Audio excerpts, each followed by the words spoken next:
Hello everyone, welcome back to my YouTube channel. So today we are speaking about communities and we're speaking about moving from transactional conversations to real, honest, authentic conversations. Now, I'm speaking from my experience as an artist and as a creative, but this can be applied to any relationship, to any human being. And I really hope that it's going to open up a reflection for all of us. Please know that like many videos of mine, most of my videos they don't have a script. So I'm just talking and reflecting. And so sometimes my brain tends to jump around. So hopefully you're going to stick until the end. This conversation came up for me because I've been really reflecting on how impactful it is for me when I go to networking events or to those events that are called community-led events, where I talk to someone I don't know and I get a sense like they're testing me out. They're trying to see whether I'm going to be useful for them, for their project. And if I'm not in their mind, there is a sense of, okay, it's time to move on to the next person. And I'm not saying we all probably have done this before because we value our time, because time is really precious and because there are so many things that we could be doing in our life. But at the same time, I think as we do this to optimize and really choose what we want to do, we also stop nurturing that longing to maybe connect with another human just for the sake of connecting, just for the sake of being present and sharing an experience without having an agenda or trying to strategize or trying to get something out of it.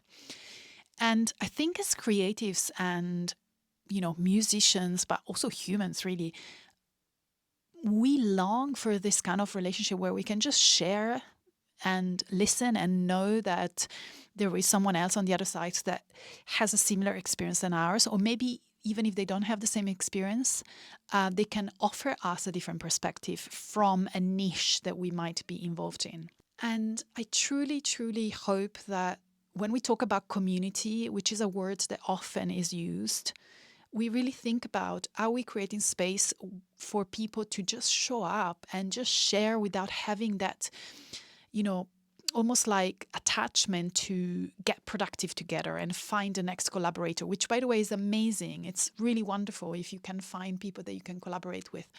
But just the joy of sharing a moment. Of course, some people might already have friends and they might be happy with the friends that they have already. But I think there is something special when you meet people who do the same things or they are somehow in the same kind of field. Or, even if you're a musician, you might connect with another artist, like a painter or something.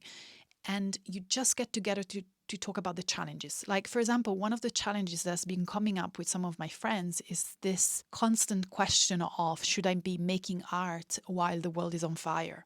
And, it almost feels like it's an ethical question because here we are posting on social media and everywhere we look, there is desperation and wars and pain. And it's a real question that, many artists around me, including me, we're really looking into what it means to follow our own heart while keeping an eye out for the people who are suffering. And at the same time, I think that, now more than ever, we need artists in the world. We need to speak up. We need to bring beauty and peace and collaboration and connection to the world. And I think in a hyper-individualistic world that we live in, often the focus is on having the individual thrive, right? And it's amazing to have ambition. I am an ambitious person. I have big dreams. I want to, expand and learn and collaborate and get productive. But I also long for just really enjoy the process and slow down and be mindful and really, come to the end of my life and knowing that I have been present enough to really know that my heart is full and that I have contributed to other people as well. And I think we've lost this side of things a bit in our society. We've lost this idea that if we are letting someone in, we're actually expanding as well. If we are giving a bit, giving something to someone else, we're not shrinking, we're actually expanding. We're sharing our world with someone else. We are learning. I think it's beautiful to know that you have an individualist. Well, you have an individual project. That's what I wanted to say. It's amazing that you have goals and dreams. We all do. But again, I think sometimes we can truly allow ourselves to just hang with another person and just be there for them. Again, I think like everything in life, it's never black and white. It's very much in between. And while the independent world teaches us that we need to really become more selective and put boundaries and really trust our intuition with what people we should choose, and great, select our time because it's precious, awesome. But at the same time, can we allow ourselves to be a bit softer and to let people in and give people some time to actually show us that there is something else beyond their projects. Even this idea when you go to networking events that in a few minutes you're going to understand whether this person is good for you or not, just because, they might be doing something that you need in that moment. There's so many surprises that are not possible in the moment that we cut people off just because they tell us what they do. And in that moment, that thing does not seem to be the thing that we need. So, what I'm trying to say is that when the strategizing side of us comes in the moment, it just disrupts our presence. It just disrupts that connection that could transform in an amazing relationship. But it could also just destroy the magic of the moment, which doesn't even have to have an agenda. It's just for the joy of showing up and being there for each other in a world that really, I think, would truly need compassion and just pure listening, really, not even like giving advice sometimes, right?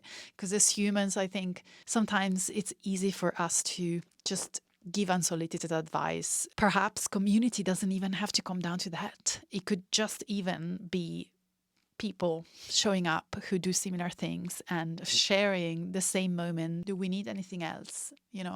I've been really thinking about as well about how obsessed we are with like external goals or like, going from A to B, but we're missing out the whole kind of process. And I mean, this is another conversation that maybe we're going to talk about in another video, but perhaps that is, part of the process, the enjoyment of being present with another human being. I hope this video was inspiring to you. As I said before, I never have scripts for this type of video. So, my brain might have traveled around, but it was really my intention to have us all reflect of what it means to, of course, protect our time, but at the same time, open our hearts, because I think we are in a very important moment of our history and we can still make a difference by the way we show up in the world. Thank you so much for being here. I really appreciate you. Doing long form videos is a bit of a breakthrough for me because in itself, I find it's amazing when people can stick to the whole video, knowing how hard we find it to stay attentive these days. At least I speak for myself. I appreciate you for being here. Lots of love, everyone.